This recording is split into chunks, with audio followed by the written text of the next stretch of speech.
irmãos e amigos. Estamos de volta, trazendo mais uma parcela da Palavra de Deus. Estamos estudando o capítulo 15 de 1 Samuel. Em o nosso conteúdo anterior, nós havíamos falado sobre a repreensão do profeta Samuel a Saul, pelo fato deste não cumprir com a ordem de Deus de dar fim aos amalequitas, deixando vivo Agag e o melhor do rebanho. E Saul, então, sendo repreendido pelo profeta, procurou se justificar, alegando que aqueles animais seria para ofertar a Deus através do sacrifício. Isto é, ele, ao invés de confessar o seu erro, o seu pecado, terminou mentindo, usando a religião como um pressuposto para permanecer no seu engano. Eu convido você a abrir a sua Bíblia no capítulo 15 de 1 Samuel, versículos 26 ao 31, onde estaremos analisando aqui a substituição. Definitivamente, Samuel rejeita Saul, Deus rejeita Saul, e é anunciado o próximo rei de Israel, candidato ao trono da nação israelita. Neste conteúdo, portanto, Samuel diz a Saul que o seu reinado será dado a alguém muito melhor do que ele. Agora, meus caros irmãos, considere que estamos lidando com seres humanos, homens falíveis, que num correr do tempo falham.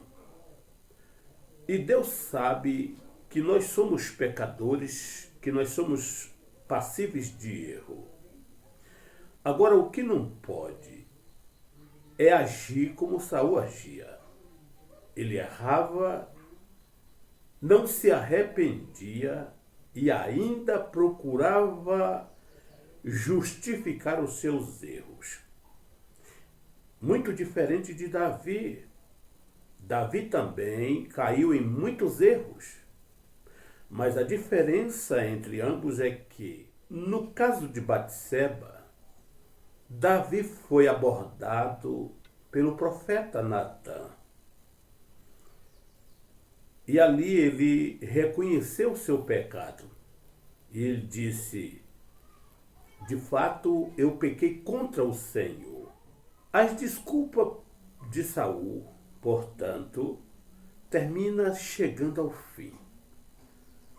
Acabou essa história de tolerância.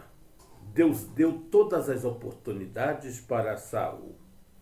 Agora era o momento de fazer uma avaliação definitiva. Deus não estava rejeitando a Saul como pessoa, guarde isto, mas como monarca, como rei de Israel. Ele tinha possibilidade de buscar o perdão de Deus e voltar a ter comunhão com Deus, claro. Porém, era tarde demais para poder ter seu reino de volta. Acabou.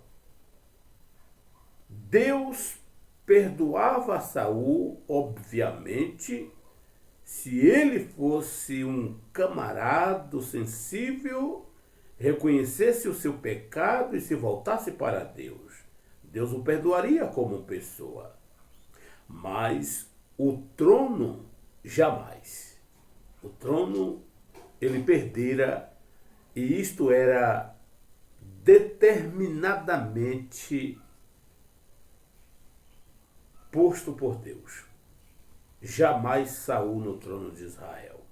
Se nós não agirmos lealmente, com responsabilidade, com a missão que Deus nos deu, chegará um momento que as nossas desculpas também não terá qualquer valor diante de Deus. E então, nossas desculpas não adianta, não funciona. Devemos levar o ministério dentro dos padrões da Bíblia, para que sejamos bem-sucedidos. Sabemos que a luta é grande entre os bastidores, mas a Deus cabe julgar tudo que sofremos dentro do ministério, entre os nossos colegas ministeriais.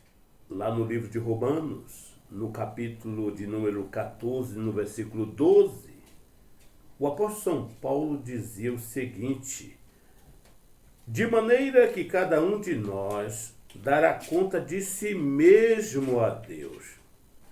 Então a obra de Deus será requerida. Em Apocalipse, no capítulo de número 22 e no versículo 12, o apóstolo São João nos trouxe esta observação de Jesus Cristo. Eis que cedo venho, e o meu galardão está comigo, para dar a cada um segundo o seu trabalho. É laborioso, é dificultoso, mas toda obra tem uma recompensa. Leiamos os versículos 26 ao 31, como se deu, portanto, esta substituição. A Bíblia diz: Samuel, contudo, lhes disse: não voltarei com você.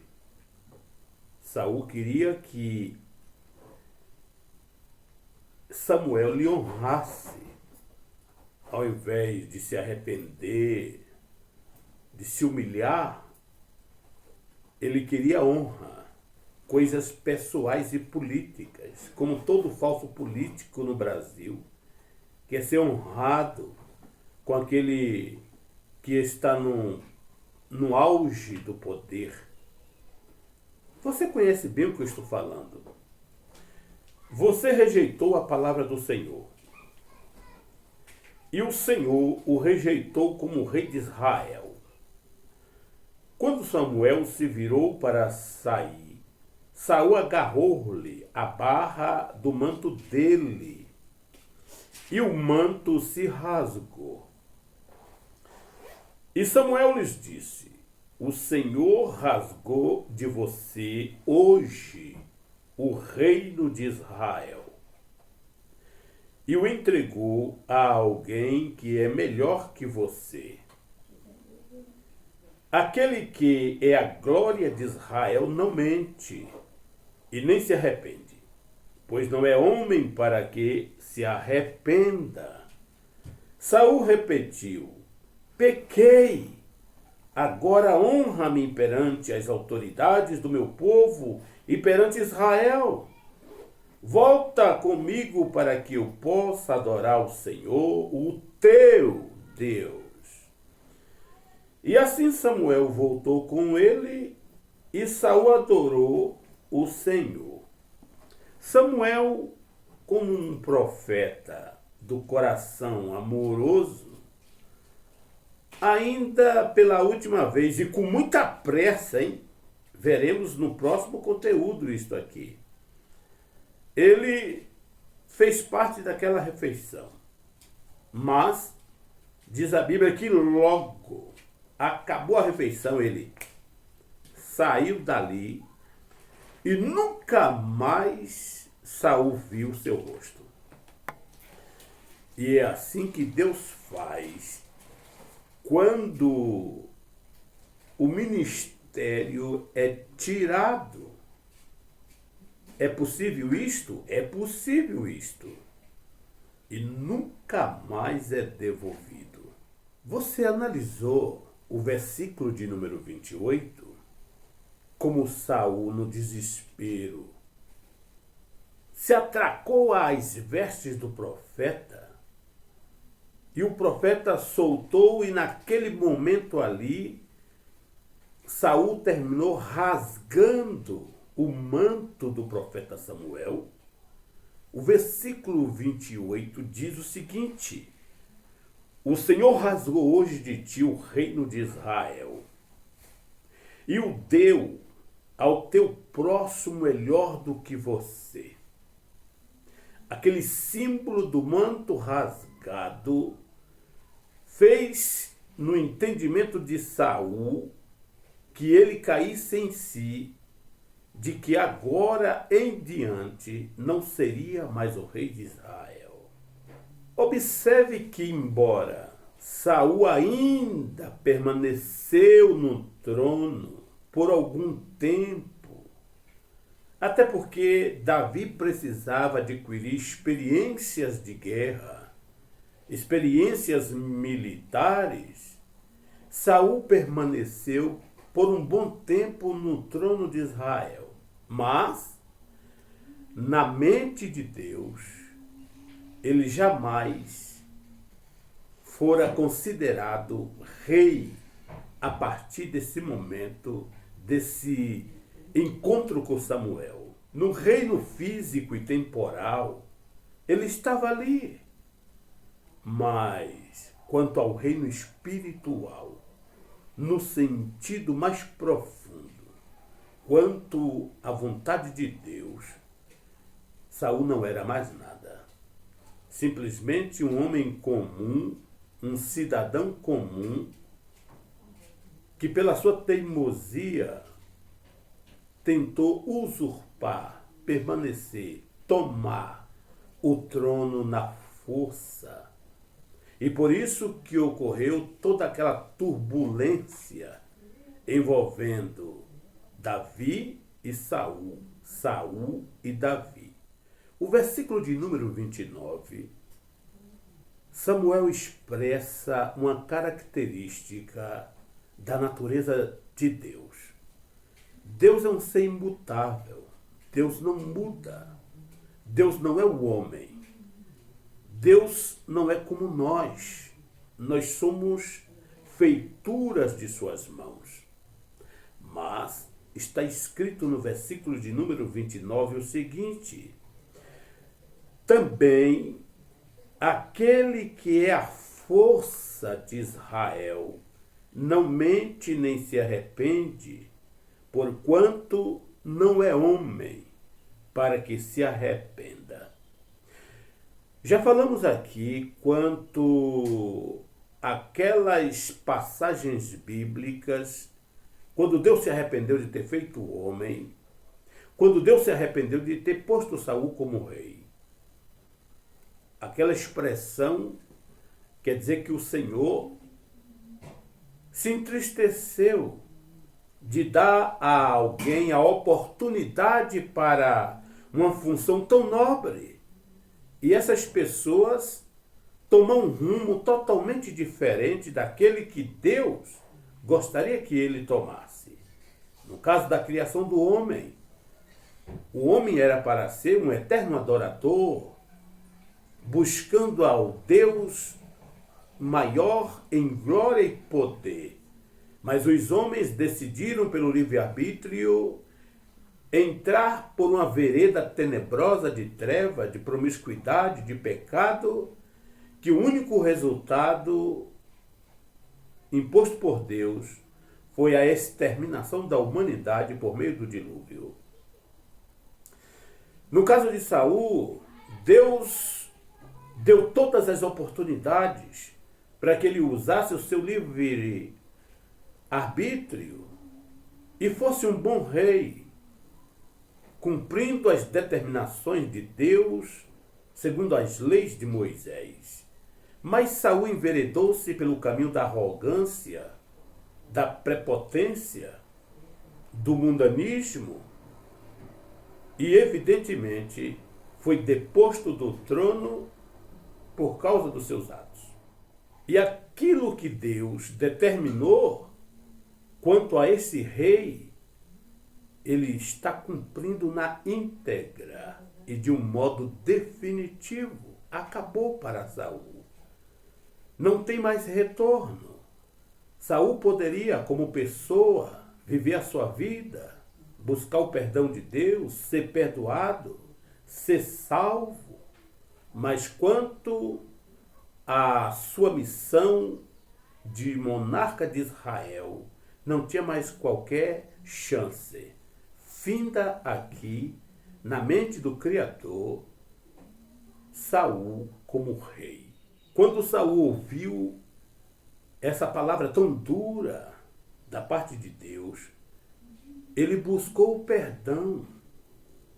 Imediatamente, como ele era esperto, todo falso político tem em si uma carta atrás da manga, ele procurou um meio de tentar retroceder tudo isto, dar uma volta por cima e fazer uma barganha com Deus e com o profeta. Por isso, no versículo de número 30, a palavra de Deus expressa as seguintes mensagens.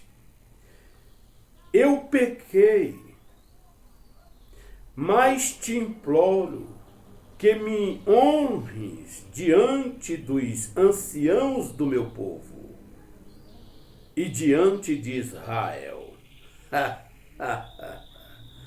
Como é que pode um ser humano ter uma natureza tão fria, tão hipócrita, tão egocêntrica como foi Saul? Perdendo o trono por causa dos seus erros e pecados, mesmo assim, ele estava preocupado com a sua honra como pessoa. Ele queria ser bajulado, honrado diante dos anciãos de Israel e do seu próprio povo. É muita hipocrisia e frieza de coração. Ele estava preocupado com a sua própria imagem diante dos seus compatriotas, diante dos seus familiares. Ele não estava nem aí um pouco preocupado com o que Deus achava e pensava de tudo isso. Parece que a sua cegueira espiritual não lhes dava a possibilidade de ver a presença de Deus na vida do profeta. Então, nesse momento, ele se preocupa consigo mesmo. Assim é nós, nos dias de hoje. Os líderes evangélicos nos dias de hoje. Quantas pessoas que estão aí dirigindo campos, dirigindo grandes igrejas, e que ao invés de glorificar a Deus, termina querendo buscar honra e glória para si, e acabam na boca dos produtores de conteúdo no YouTube, como está uma vergonha, quantos pastores renomados, pastores presidentes de convenções nacionais, estaduais e municipais, passando por situações difíceis, porque acham que eles conseguem manter o ritmo da hipocrisia e não percebe que a sua vida está diante da sociedade. As câmeras estão por todas as partes E por isso esses pastores estão aí ao ridículo, sendo expostos através dos criadores de conteúdos. E agora eles querem demonizar os criadores de conteúdos. Pelo contrário, eles estão, na verdade, prestando um serviço a Deus.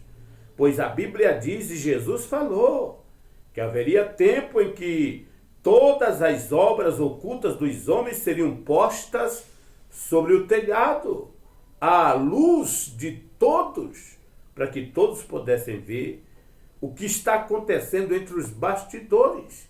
Isso está se cumprindo em nossos dias por meio da internet. Então não queira você demonizar o criador de conteúdo, porque você está na mira de Deus. Você está na mira de Deus. Então zele do ministério antes que você seja substituído. E eu digo a vocês, é uma vergonha. Pastores presidente que entra no ministério, assume a presidência, só sai dali se morrer. E antes de morrer, ele passa por filho. Se o filho não condiz, ele passa por genro. Ou para alguém do seu contexto de amizade ministerial. Não é o Espírito Santo que escolhe fulano e cicrano para a determinada função no ministério. Então a Igreja Assembleia de Deus já virou uma vergonha já faz tempo. Os nossos pioneiros foram-se embora para a glória. E a obra que eles deixou estão sendo devoradas por lobos ferozes, por homens que não sabem o que é ganhar uma alma para Jesus Cristo.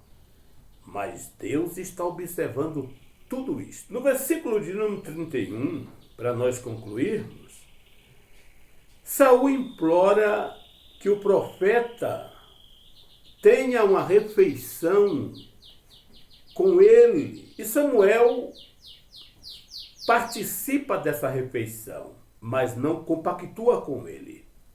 É o que nós vamos ver aqui no versículo de número 31. A Bíblia diz, e voltando Samuel, seguiu a Saul e adorou Saul ao Senhor. Não está dito aqui que Samuel se uniu a ele, compactuou com ele. Pelo contrário, como um homem estadista que era, diante de toda a assembleia reunida ali, ele faz parte daquela refeição. O que é diferente de pactuar com as atitudes de Saul. Até porque, se você observar o texto, diz a Bíblia que mais tarde Samuel se separou de Saul para nunca mais ter qualquer encontro com ele. Saul nunca mais viu a Samuel em toda a sua vida. E isso mostra o reflexo da rejeição de Deus